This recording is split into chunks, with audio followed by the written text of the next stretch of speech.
যেদিন আলী রাদিয়াল্লাহু তাআলা আনহুর সন্তান হযরতে হাসান রাদিয়াল্লাহু তাআলা আন, তিনি যেদিন দুনিয়াতে আসলেন, হযরত ফাতেমা রাদিয়াল্লাহু তাআলা আনহা যেদিন তাকে জন্ম দিলেন, সাহাবী বলেন, মুয়াজ্জিন সাহেব নামাজের যেই আজানটা দেয় আমি নবীকে দেখলাম, মুয়াজ্জিনের ওই আজানটাই নবী হযরত হাসানের কানের মধ্যে দিতেছে। এখন আপনারা সুবহানাল্লাহ তো জোরে বলছেন, ঠিক আছে, এই আমলটা করবেন না, কিন্তু আপনারা মেয়ে হইলে তো আজানের কথাও ভুলে যাবেন। ছেলে হইলে আজান দেয়, মিষ্টি দোকানে সবগুলারে অর্ডার দেয়, আর মেয়ে হইলে কাউরে কয় না, ফোন দিয়ে জিজ্ঞাসা করে কি কি খবর, সুসংবাদ আসেনি, তোকে বাতিজিস, তোকে কি হয়েছে, মানে খুশি না মন খারাপ। মেয়ে হইলে যে মন খারাপ হয় অনেকের, এটাও কোরআনে আছে। 14 পারা 12 নম্বর পৃষ্ঠা সূরা নাহলের 58 নম্বর আয়াতে আছে, وَإِذَا بُشِّرَ أَحَدُهُم بِالْأُنثَى ظَلَّ وَجْهُهُ مُسْوَدًّا وَهُوَ كَظِيمٌ। কিছু মানুষ আছে তাদেরকে যখন কন্যা সন্তানের সুসংবাদ দেওয়া হয় তাদের চেহারাটা কালো হয়ে যায়, দুঃখে ভারাক্রান্ত হয়ে যায়, কেন তার মেয়ে হইল। বলেন নাউজুবিল্লাহ। সবাই আমার সাথে বলেন অথচ। বলেন আল্লাহ তাআলা ছেলে মেয়ের আলোচনা করতে গিয়ে প্রথমে মেয়ের আলোচনা করেছেন, পরে ছেলের আলোচনা করছেন। আপনারা বুঝে থাকলে বলেন, আল্লাহ ছেলে মেয়ের আলোচনায় আগে কার কথা বলছে? যেটা হইলেছে আর কালো করে না। বর্তমান সময়ে আমরা মা বাবা যারা আছে, অনেকে অভিযোগ করি সন্তান আমাদের খোঁজ খবর রাখে না, এমন অভিযোগ আছে। এটার উত্তর হলো, জন্মের পর থেকে আপনি সন্তানের খোঁজ খবর নিছেন কিনা এটা একটা গুরুত্বপূর্ণ বিষয়। ওরা যে আপনার খোঁজ খবর নেয় না, জন্মের পরে আপনি ঠিকমতো খোঁজ খবর নিছেন কিনা। এই জন্য আজকের আলোচ্য বিষয়টা আমরা ঠিক করে নিই। আজকের আলোচ্য বিষয় নববী আদর্শে সন্তান লালন পালন করার পদ্ধতি।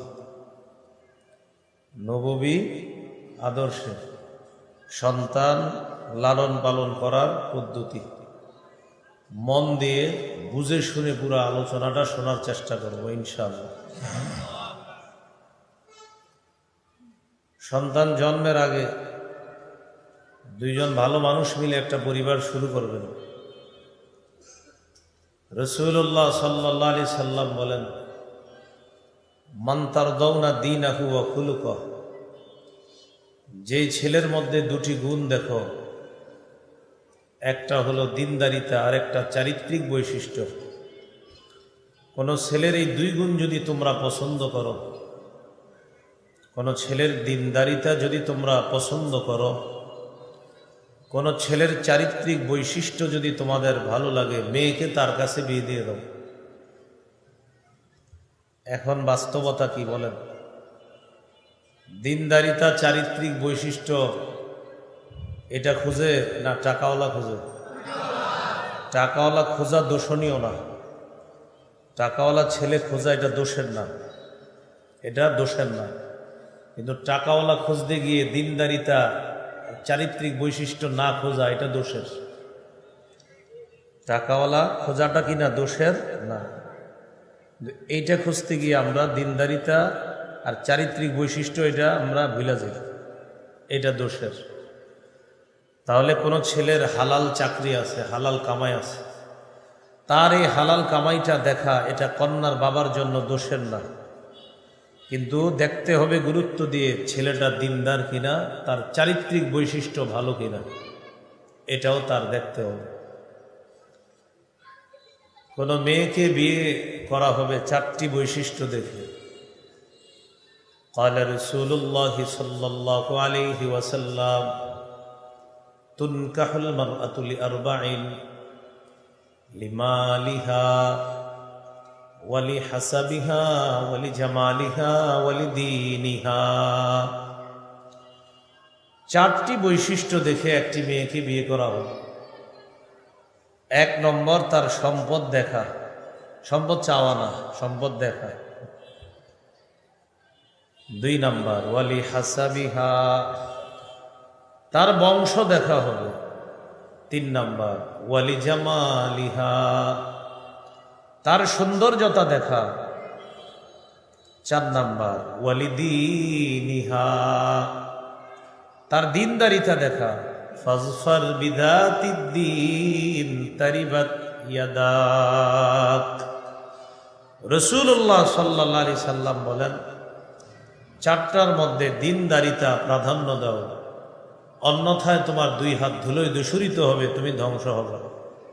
কিন্তু ঘটক যখন কোনো মেয়ের ব্যাপারে ছেলের বাবার কাছে বলে, তখন ঘটক ওই মেয়ের প্রথম 3টা বৈশিষ্ট্য বলে, আর নবী যেটারে গুরুত্ব দিতে বলছে ওইটা বলে না।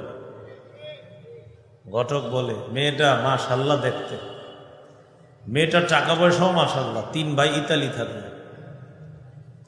মেয়েটার বংশও মাশাআল্লাহ, তো মেয়েটা নামাজি কিনা, দিনদার কিনা, এটা ঘটক বলে না।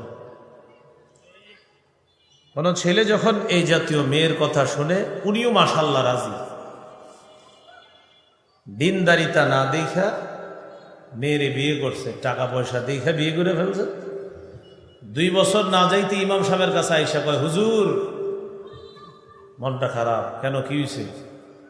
ঘরে অশান্তি আর অশান্তি। তো দিনদারিতা দিয়ে আপনি তো ঘর শুরু করেন নাই, শুরুই করছেন বদ্দিন দিয়ে, তো ঘরে তো অশান্তি হবেই। নবী বললেন কি, আপনি করলেন কি? কয় হুজুর নবী তো বলছে সম্পদ দেখতে, হুজুর নবী বলছে বংশ দেখতে, নবী বলছে সৌন্দর্যতা দেখছে। তো ভাই আর নবী কি বলছে? আরেকটা জানি কি? তো আরেকটা দিনদারিতা, নবী বলছে এটা প্রাধান্য দিতে, আপনি প্রাধান্য দিচ্ছেন 3টা, আসলটা আপনি গণেনি নাই। তাই আপনার ঘর এটা জাহান্নাম হবে না, কাঠটা জাহান্নাম হবে। টোটাল আলোচনা থেকে আমরা বুঝতে পারলাম, স্বামী দিনদার হবে, স্ত্রীও দিনদার হবে। বলেন, স্বামী কি হবে? স্ত্রী। আবার স্বামী, স্ত্রী। এবার আমার সাথে বলেন, দিনদার স্বামী, দিনদার বিবি, তাদের মাধ্যমে দিনদার পরিবার হবে।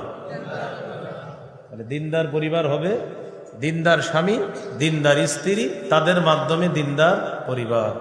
আল্লাহ তাআলা আজকের আলোচনার এতটুকু অংশ গুরুত্ব সহকারে বুঝার তৌফিক দান করেন।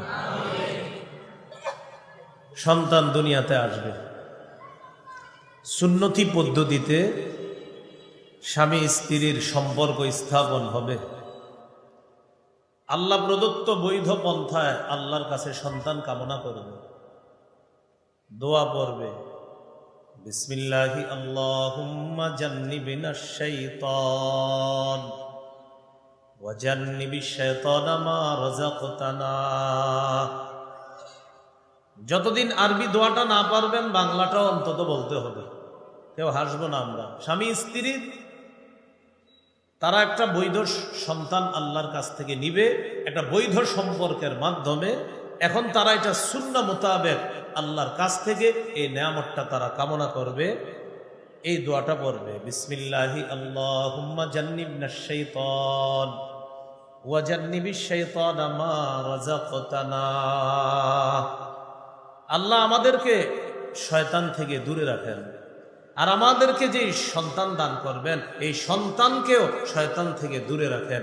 আল্লাহ আমাদেরকে শয়তান থেকে দূরে রাখেন, আর আমাদের সন্তানটাকে শয়তান থেকে দূরে রাখেন, এই দোয়া করেন। আল্লাহ যদি তাদের এই সম্পর্কের ফলে তাদের জন্য সন্তান নির্ধারণ করে, আর এই সন্তান যখন দুনিয়াতে আসবে, নবীজি বলেন, লাম ইয়াদুররুহু শাইতানু আবাদা, শয়তান এই সন্তানকে কখনো ক্ষতি করতে পারবে না। সন্তান দুনিয়াতে আসলো, এবার আমাদের মূল আলোচনা শুরু হবে। নববী পদ্ধতিতে সন্তানটা লালন পালন করতে হবে। সন্তান দুনিয়াতে আসার পর এক নম্বর করণীয় তার কানে আজান দেওয়া। বলেন কি দেওয়া? আবু দাউদ 5105 নম্বর হাদিস। এই হাদিসের বর্ণনাকারী উবাইদুল্লাহ ইবনে আবি রাফে তিনি বলেন, রাআইতু রাসূলুল্লাহ সাল্লাল্লাহু আলাইহি ওয়াসাল্লাম আযানা ফি উযুনিল হাসান ইবনে আলী ইবনে আবি তালিব রাদিয়াল্লাহু তাআলা আন হিনা ওয়ালাদাতহু ফাতিমাতু বিস-সালাহ।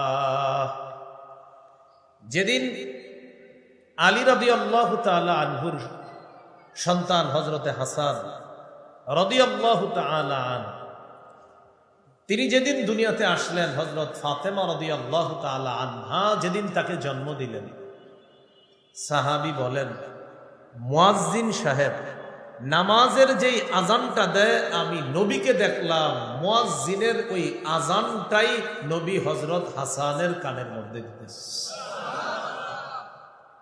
এখন আপনারা সুবহানাল্লাহ তো জোরে বলছেন, ঠিক আছে, এই আমলটা করবেন না, কিন্তু আপনারা মেয়ে হইলে তো আজানের কথাও ভুলে যাবেন।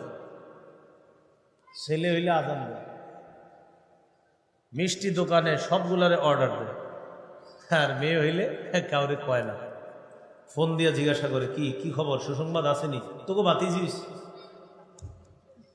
তোকে কি হয়েছে, মানে খুশি না, মন খারাপ।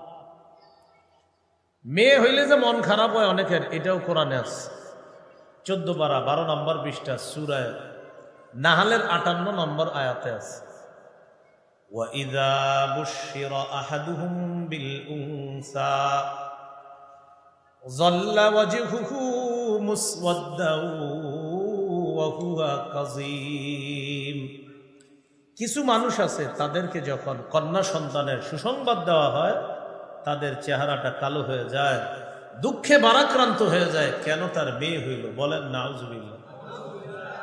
সবাই আমার সাথে বলেন অথচ। বলেন আল্লাহ তাআলা ছেলে মেয়ের আলোচনা করতে গিয়ে প্রথমে মেয়ের আলোচনা করেছেন, পরে ছেলের আলোচনা করছে। আপনারা বুঝে থাকলে বলেন আল্লাহ ছেলে মেয়ের আলোচনায় আগে কার কথা বলছে? যেটা হইলে চেহারা কালো করে না। 25 পারা 7 নম্বর পৃষ্ঠা সূরাতুশ শূরা 49-50 নম্বর আয়াতে আল্লাহ বলেন, কুসসামাওয়াতি ওয়াল আরদ, আসমান জমিনের রাজত্ব আল্লাহ, ইয়াখলুকু মা ইয়াশা, তিনি যা ইচ্ছা তা সৃষ্টি করেন, ইয়াহাবু লিমান ইয়াশাউ ইনাসা, তিনি যাকে ইচ্ছা তাকে কন্যা দান করেন, তিনি যাকে ইচ্ছা তাকে। আগে কার কথা বলছে? কন্যার কথা। ওয়ায়াহাবু লিমান ইয়াশাউ যুকুর, তিনি যাকে ইচ্ছা ছেলে দান করেন। তাহলে আগে কন্যা বললেন, পরে ছেলে বললেন। এজন্য মেয়ে হইলে দামি মিষ্টি খাওয়াবেন, মেয়ে হইলে, আর ছেলে হইলে ওর চেয়ে কম দামিটা খাওয়াবেন। মেয়ে হইলে খাওয়াবেন পঞ্চ মিষ্টি দামিটা, ছেলে হইলে রসগোল্লা খাওয়াই দেবেন। বাস যাও, দুই জায়গায় ভাই এটা কি মিষ্টি খাওয়ালেন, কইবেন মেয়ে প্রথমে হইছে, আর মেয়ে হওয়ার পর আমি খুশি বেশি হয়েছি, সমাজের কুসংস্কার দূর করার জন্য দামি মিষ্টি খাওয়াইছি মানুষের। মেয়ে হওয়ার পর ছেলে হইছে, কোনো মতে মিষ্টি একটা খাওয়াই দিছে আপনাদেরকে। যদি বলে কেন ভাই, সবাই তো ছেলে হইলে দামিটা খাওয়ায়, আপনি বলবেন এই জন্যই তো, কুসংস্কার দূর করার জন্য। মেয়ের কথাটা মানুষ যেন এটা কুসংস্কার হিসাবে না নেয়, তাই আমি কুসংস্কার দূর করার জন্য আমি মেয়ে হওয়াতে দামিটা খাওয়াইছি, ছেলে হইছে মোটামুটি একটা খাওয়াই দিচ্ছি। মনে থাকবে নি? ইনশাল্লাহ তো কইছেন, কিন্তু আসলে তো এরকম করবে না। সমাজের মানুষগুলার আকলও হয়ে গেছে এমন, মেয়ে হইলে মিষ্টিও ভুলে যায়, আবার অন্যরা মিষ্টি খাইতেও চায় না। ছেলে হইলে কি ব্যাপার, ছেলের বাপ হইছেন, মিষ্টি খাওয়াবেন না, এরকম। আপনারা আজকে যারা মাহফিল শুনতেছেন, আপনাদের মাধ্যমে এই কুসংস্কার যেন দূর হয়। বলেন ইনশাআল্লাহ। তাহলে ছেলে হোক মেয়ে হোক, 1 নাম্বার নববী পদ্ধতি হলো আজান দেওয়া। ছেলে হলো আজান, মেয়ে হলো আজান। আল্লাহ আমাদেরকে এই সুন্নাহ প্রতিষ্ঠিত করার তৌফিক দান করুন। 2 নম্বর তাহনিক করা। বলেন তাহনিক। কি করা বলেন তো? তাহনিক কাকে বলে একটু মন দিয়ে বুঝেন। কোন আল্লাহওয়ালা বুজুর্গের মুখে একটা খেজুর চাবানো, ওই খেজুর চাবানো লালা নবজাতকের মুখের ভিতরে দিয়ে দিবেন। খেজুরের সামান্য অংশ মুখের ভিতরে তালুর মধ্যে লাগায় দিবেন, এটাকে বলে তাহনিক। সহিহ বুখারীর বর্ণনা ৩৯০৯ নম্বর হাদিস। আবু বকর সিদ্দিক রাদিয়াল্লাহু তাআলা আনহুর কন্যা আসমা রাদিয়াল্লাহু তাআলা আনহা সন্তান সম্ভবা, তিনি মক্কা থেকে